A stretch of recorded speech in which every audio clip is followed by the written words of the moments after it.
What's up, Collector fam? It's your boy Tony the Toy Rat. I am here at Ray Lawson's house for a tour of his model cave dungeon room, and I'm joined by the infamous Raleigh Lama. So I guess next thing you'll see is me with them. Let's go. What's up, Collector fam? It's your boy Tony the Toy Rat, and I'm here with Ray Lawson. That guy. Lafayette Scale Modelers, and he's giving us a really quick tour of his model cave. What are we calling it? The man cave. The man cave, just the man cave. And he's got a host of different things in here I really want to take a bigger look at. And I come inside, if you would. Tell me a little bit about these cars here. How many are there? How long did it take to do? How long has it been time collecting these? Well, this collection I started mid-90s, and just started putting models together for other people, and then as the business grew, got my models built in, on occasion, and I'd get lucky and get one for me while I'm building for somebody else, that kind of stuff. But I couldn't tell you the exact number because I forgot. Okay. But each shelf is 7.5 feet long, 3 lanes wide, and each shelf depicts each racetrack: Daytona, Darlington, Charlotte, The Rock, and then that's going to be Myrtle Beach down at the bottom. And each track has different texture, different start-finish line, just like the actual racetrack. Are you still building these, or is that Oh, the yeah. end of the? Oh, so okay. So we'll see the end of the collection in another There's a location somewhere. Display case has 2 shelves left in there. I'm going to fill up with some of them. Okay. But as for the rest of the collection, it's not just NASCAR for me. It's Star Wars. It's comic books. It's sci-fi.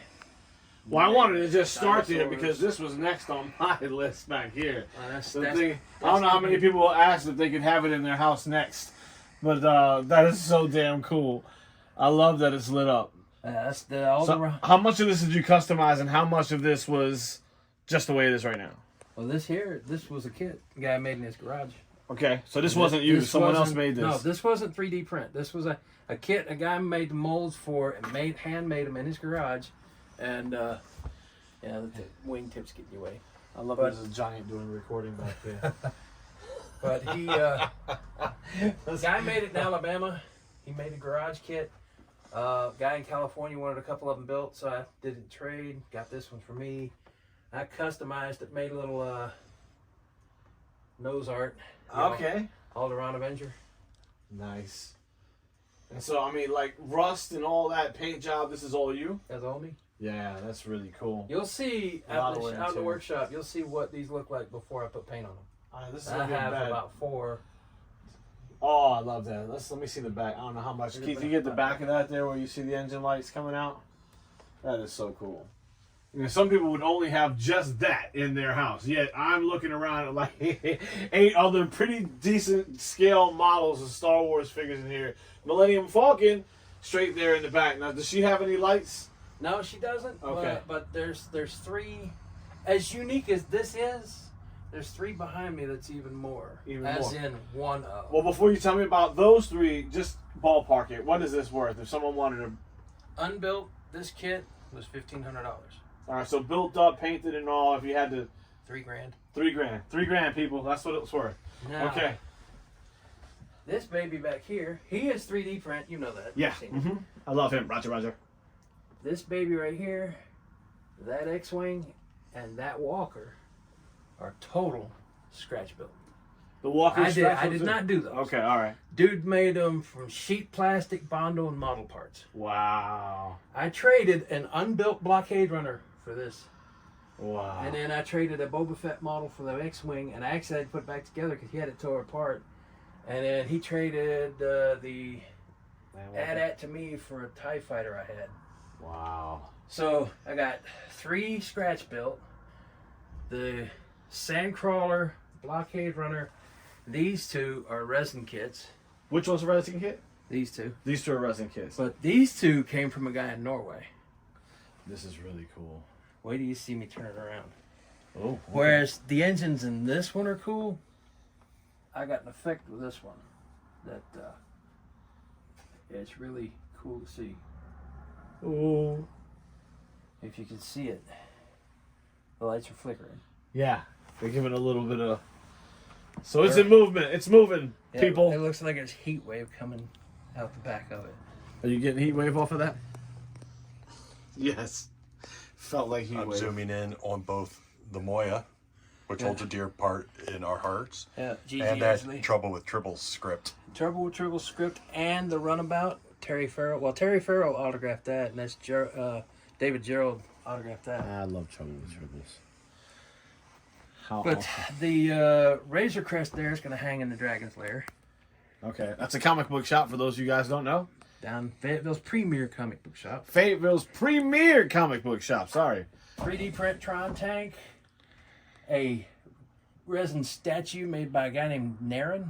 Yeah, I'm really interested in that. We're gonna I have to had talk to- about that whole horse trading thing you like doing. I had to rebuild this, and there's still some dreads that are missing. He was missing parts. A buddy of mine had replaced parts for me. He had a kit he hadn't finished yet. And then, of course, I've got 3D print pulse rifle up there and Sulaco, Michael Bean's autograph for me. You know who Brian Johnson is? So I got to talk to him about this. Brian Johnson is the guy that designed the Eagle. So what I did with mine is, if you'll step this, Oh yeah, let me get out of the way. this is a rescue eagle. And I got a wild idea to try this. I don't know how it's going to pick up on camera. The stripes are Dayglow. I get a little bit of it. Yeah. Actually, it picks up pretty decently on the camera. There you go. You can see. Yeah, the stripes are Dayglow. And a whole bunch of NASCARs on the shelf. But I did a Facebook meme that said, "Tell me to go away without telling me no, without telling me to go away." And he goes, "Bugger off." And I was like, "Dude, you're Brian Johnson." And we talked, and I asked him, I said, "You ever thought about doing this to an eagle?" He said, "Back then we didn't have fluorescent paint, and we were so in a rush to do it, we just did it with regular striping." Yeah, little trivia about that. That's pretty cool. That's awesome. I guess there's only one section to stop and look at left in here. That's our Marvel section, yeah? Or our Heroes section in here. So how much of this is purchased statues? How much of this is... Okay, so starting back, RoboCop is a vinyl kit that I restored. And I Nice. have a black light for him. You'll see the base. I'll probably bring him next Comic Con. Okay. The base has acid, the toxic waste. Okay. It glows in the dark. Indiana Jones is a 3D print, Want to get in there? I don't know if you can see that. but on the other side of the hat. Indiana Jones has got a tan. Well, that's the one from the second movie. He's got scratches on his back and everything where he's been whipped. And of course, you got some statues from the Diamond Select stuff, and then he's 3D print Pacific Rim. He's a model kit, and that's a NECA figure, and some other small figures I've got. The Wolverines are resin kits. Batman's a vinyl kit. Captain Marvel's a statue. The Rhino, of course, you know. I know, the Rhino. The Spidey down there. I got one up there in the web that's a model. The other one's a statue. And of course, these three are statues. The Juggernaut's a statue. She-Hulk. She-Hulk. He's a statue. I converted the shield because I put his shield on that figure. A couple statues. Is that little 8-Kid Pixels shot up back there? Did they do that one for you, or Yeah, they did Yep. that, and the Venom? we've got quite a few of their stuff. And You want to know the Statues. and all the stuff that you have in here? So There's you only remember one that I only have with you. That's you this know, one. you remember your Spider-Man that you had on the light post? Spider-Man on the light post. Yes. Yeah. Mine's right here. I had a black suit. They did that one first, and I didn't like the light, so I took him off the light. Oh, you So- just pulled it off. That's Yeah, why. so I got him up there with the Carnage. Now, the Carnage is another figure. Yeah, I have that Carnage. Actually, we have two of them. Man. I've Call got that that Carnage and that Spider-Man. There. Call that the symbiote shelf, kind of. So Yeah. I got Carnage. I got a Carnage van. I got Venom. Venom in the back is 3D print. But all the rest of them are the figures or, stuff. you can pick If up. I had to be jealous about anything, I'm telling you, your Star Wars collection is probably going to be the stuff that chaps my ass to have to leave here without taking with me. That Millennium Falcon, that Predator, Yeah. you and me. We're gonna have to have This chit is the chat only. about. This is the only thing I ever won though. Oh, did you? That's so cool. Hot- Dewback. That's the Hot Toys. That's a Hot Toys Dewback? Yeah. Wow. That's They huge. they had the 12 days of Christmas giveaway. That was day number 11. That's huge, man. It was worth like $600. I had to pay shipping. That was it. You got the figure and the do bag. Also, this came with it. Yeah. That's really And you're also about 3 feet from a full set of NASCAR tires. Aha. Okay. 4 back Sit there, back and then there's there. 1 in a box. Those are underneath. slicks, yeah? Yep. Yeah. NASCAR racing slicks. Yeah. And of course, you name it. Oh, were those on an actual car? Yeah. Any There was specific only we should know one. There was about? only one that hadn't run. One's a Coors Light car. A couple of them were Terry Labonte cars, and then there's a Kellogg's car. Kellogg's tire in the box there. Are those special to you for some reason, or you just wanted to have the They time? make, well, we They had, make an excellent we shelf. we had both of those split up, and we had them as end tables. Ah, okay. And then we moved here, and so we just had to kind of stack them up, put the Falcon up there, so it would get messed up. Well, I'm glad to be able to see this space. It feels like this is how big my office is right now, and I apparently have much more room to go. So, you know, I haven't even touched the ceiling yet, apparently, and I've got so much ceiling space. All right. 1/8 scale Corvette, so 1/12 scale Corvette. Yeah.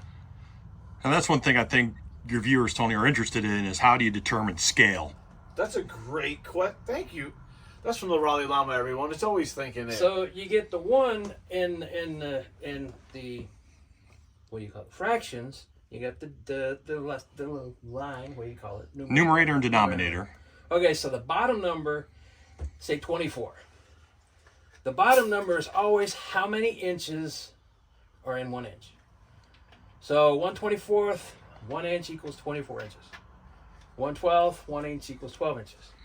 That's So if why- you have a 1/12 scale model and it is 12 inches long, is the car's roughly, well, give or take, 144 inches. yeah, it's 12 feet. Multiplier. Yep. Yeah. Sounds right. Well, thank you for that. And was genius. another way to do it is, and when I was a kid, I tested it out. I got a tire, and I took 24 model kit tires and lined them up sideways, and they made the thickness of the tire. So it's 24 inches, or 24 tires one way, 24 tires Were the you other just way. trying to determine So- whether or not the scale was accurate? So or- scale goes in all directions. Yeah. Height, width, breadth. Awesome.